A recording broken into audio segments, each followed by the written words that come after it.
जय माता दी। दोस्तों, स्वागत है आप सभी का एक बार फिर से केम्स किचन में।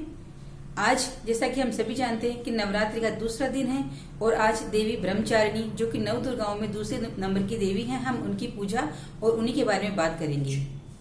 सबसे पहले हम बात करते हैं इन देवी को ब्रह्मचारिणी के नाम से क्यों जाना जाता है। जैसा कि इनके नाम से प्रतीत होता है, ब्रह्म मतलब तपस्या और चारिणी यानी आचरण करने वाली, तो ब्रह्म का आचरण करने यानी तप का आचरण करने वाली।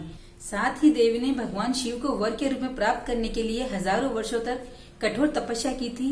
तब भगवान शिव ने देवी माँ की तपस्या से प्रसन्न होकर उन्हें दर्शन दिए और देवी को वर मांगने के लिए कहा। तब देवी ने बोला कि भगवान, यहाँ किसी अन्य वर का कोई काम नहीं है, अगर आप मुझे वर ही देना चाहते हैं तो मैं स्वयं आपको ही वर के रूप में प्राप्त करना चाहती हूँ।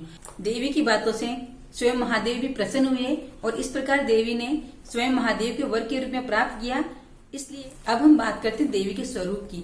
तो देवी अपने बाएं हाथ में कमंडलू और दाएं हाथ में जपमाला रखती हैं और देवी के इस रूप की पूजा करने से मनुष्य को सिद्धि और भक्ति दोनों की प्राप्ति होती है। तो दोस्तों, अब हम बात करते हैं देवी ब्रह्मचारिणी के प्रिय खाद्य वस्तु की।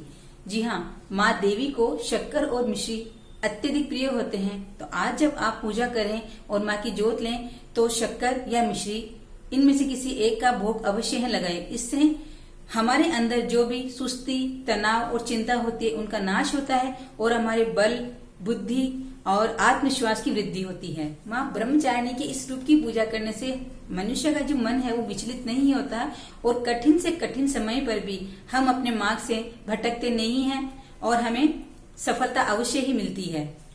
दोस्तों, देवी के 9 दिन के नवरात्रों में हम अगर देवी के 9 रूपों की छोटी छोटी चीजों से, छोटी छोटी विधियों के द्वारा भी अगर पूजन करते हैं, आराधना करते हैं तो देवी अवश्य प्रसन्न होती है। इसके पश्चात हमसे कुछ त्रुटि होती है, कुछ कमी रहती है तो हम देवी की क्षमा प्रार्थी हैं। तो आइए एक बार फिर से देवी की क्षमा प्रार्थना करते हैं हम। हे माँ, मेरे द्वारा रात दिन सहस्त्र अपराध होते रहते हैं। यह मेरी पुत्री है, यूँ जानकर मेरे उन सभी अपराधों को आप कृपा पूर्वक क्षमा करो। माँ, मैं आवाहन नहीं जानती, विसर्जन करना नहीं जानती और पूजा करने का ढंग भी नहीं जानती। क्षमा करो देवी सुरेश्वरी।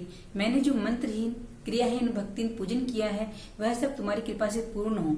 सैकड़ों अपराध करके भी जो मनुष्य तुम्हारी शरण में आकर के जगदम्बे कहकर पुकारता है उसे वह गति प्राप्त होती है जो ब्रह्मादि देवताओं के लिए सुलभ नहीं है। हे माँ, मैं अपराधी हूँ किंतु इस समय तुम्हारी शरण में हूँ और तुम्हारी दया की पात्र हूँ। तुम जो चाहे करो। माँ, अज्ञान से, भूल से अथवा बुद्धि भ्रांत होने के कारण मैंने जो भी न्यूनता या अधिकता कर दी हो वह सब क्षमा करो और मुझ पर प्रसन्न रहो। हे माँ, तुम गोपनीय से भी गोपनीय वस्तु की रक्षा करने वाली हो। मेरे द्वारा निवेदन किए हुए इस जप को ग्रहण करो। तुम्हारी कृपा से मुझे सिद्धि की प्राप्ति हो। दोस्तों, आप सभी ऊर्जा और आत्मविश्वास से भरे रहें, इसी कामना के साथ में अब मैं मीनाक्षी सोनी आपसे विदा लेती हूँ। मिलते हैं कल सुबह ठीक 6 बजे देवी के तीसरे रूप चंद्रघंटा के बारे में बात करने के लिए। जय माता दी।